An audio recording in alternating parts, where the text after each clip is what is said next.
lebih baik daripada hari esok. Hadirin yang dimuliakan Allah Subhanahu wa Ta'ala, kita sebagai umat Islam, umat yang beriman, di dalam bulan-bulan yang kita lalui dalam perjalanan hidup kita keseharian, kita telah melaluinya satu bulan yang bernama bulan Rajab, dan kita sedang berada di bulan Sya'ban, dan kita akan menghadapi ataupun menyambut kedatangan satu bulan yang istimewa, yaitu bulannya Ramadan.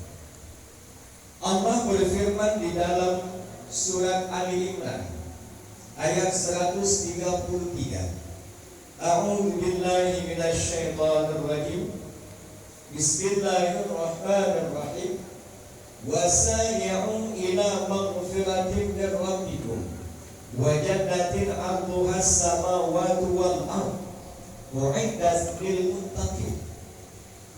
Bersegeralah kita untuk mendapatkan keampunan dari Allah Subhanahu wa Ta'ala.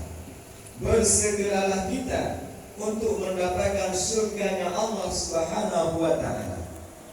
Surga yang luasnya seluas langit dan bumi. Surga itu disediakan oleh Allah Ta'ala lil muttaqin, bagi para mereka yang bertakwa. Jika di dalam bulan Rajab itu katanya referensinya adalah hadis sebagai bulan pengampunan terhadap dosa anggota, maka bulan Sya'ban merupakan bulan pengampunan terhadap isi daripada tubuh kita, yaitu hati. Allah mengatakan bersegeralah kita kepada mendapatkan keampunan daripada Allah. Saya rasa para hadirin yang dimuliakan Allah, kalau berbicara soal keampunan, itu artinya adalah kita sebagai makhluk yang punya dosa. Kenapa? Ada makhluk yang bernama malaikat, ada makhluk yang bernamanya setan ataupun jin, ada makhluk yang bernama manusia. Kalau malaikat itu ibadun mukramun, hamba yang dimuliakan, mereka tidak punya dosa. Pak Ustaz, kenapa dibilang malaikat tidak ada dosa? Itu kan iblis alaihi lanatillah Azazil, awalnya kan dia itu malaikat, kemudian takabur, kemudian mengikat terhadap Allah Subhanahu wa Ta'ala, kemudian diusir. Bukankah itu sebuah dosa? Mungkin kita bisa menjawab.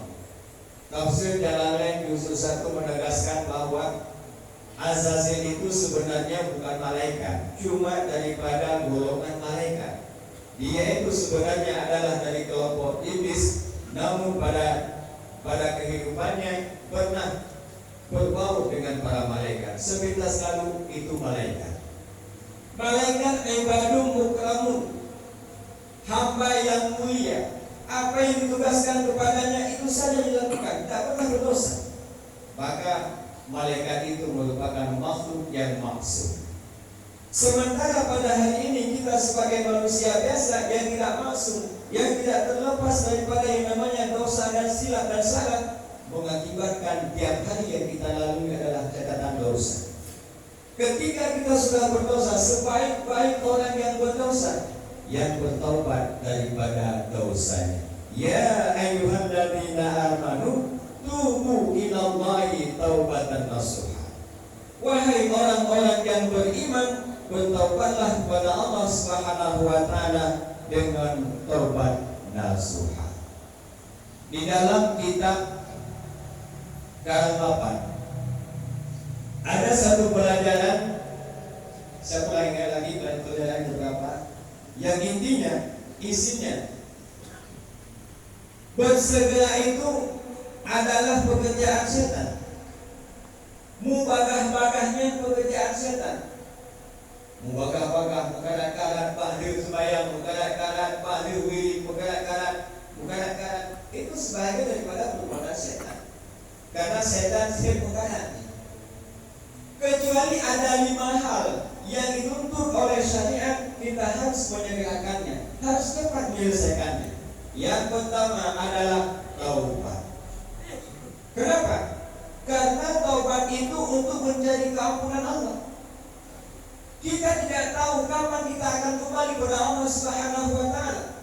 Kita tidak tahu kapan kita akan maju. Tetapi dengan persiapan kita selalu bertobat kepada Allah Subhanahu wa taala, kita siap untuk dipanggil kapan saja dan di mana saja. Wasari'u ila maghfiratin min rabbikum. Bersegeralah kita untuk bertobat kepada Allah Subhanahu wa taala. Bagaimana cara tobatnya? Tobat itu sesuai sesuai dosa. Sama seperti kita mengobati sakit. Munyol sakit gendong dia dua kong, penuh di hidung, yang memadat ajak pakiot, nabi prokol duanya. Ini iklan marifi prokol sudah tepat. Hal mampan no prokol kadang lain infeksi hidung mampan no sakit, yang sakit duanya kamampan. Sini seribe dua ribe selesai masalah. Tapi kalau sakitnya sudah komplikasi, sakitnya itu sakit berat, karena memada dengan dua lebih sakit, dan payah pemeriksaan dokter. Obat yang tajam adalah dengan resep dokter. Bagaimana arahan dokter? Begitulah kita minum obat sehari 3 kali, sehari 2 kali, ataupun ada obatnya yang sehari semalam cuma 1 kali, sesuai petunjuk dokter.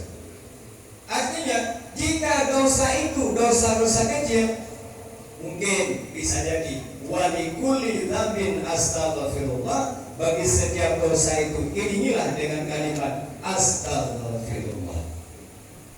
Jadi terinspirasi dari buku zikir yang telah disusun. Kenapa istighfar itu pada pertama? Sebelum kita melangkah lebih jauh beribadah kepada Allah Subhanahu wa taala, sebelum kita lebih jauh membaca kalimat-kalimat zikir, maka pada permulaannya adalah kita meminta ampun kepada Allah Subhanahu wa taala melalui kalimat istighfar. Astagfirullah. Cuma bacanya harus betul, Pak. Bu, bacanya harus betul, Bu. Karena mencoba Arab lagi penting buat tahu dengan jain awal. PO Iran beda il sini ilmu anujan bahasa Quran ya Bu. Artinya apa? Ketika kita berharap ampunan daripada Allah Subhanahu wa taala melalui kalimat yang singkat astaghfirullah, tetapi kita presentin. Bacaannya kita presentin, bukan astaghfirullah. Malah kita membaca seenaknya saja astaghfirullah, astaghfirullah. Lain makna. Apa artinya? Astaghfirullah itu aku minta ampun kepadamu wahai Allah. Tapi menyokan baca astaghfirullah, ya Allah hidup hukum faktor ya Allah. Gekun Allah dalam aku dan enak ya belum. Karena iman. Bangsa itu sedikit saja kita presenting, lainlah artinya. Misalkan seperti nama saya ini, mohon maaf, contoh sebagai contoh saja, 15 menit. Zam-zam itu betul. Berkumpul artinya. Tapi kalau kita tambah lagi zam-zam yang maknanya adalah termos, iya, bak-bak itu. Hadirin yang dimuliakan Allah Subhanahu wa taala. Itu dia. Bersegera dalam segala urusan itu adalah hal yang tidak baik. Itu merupakan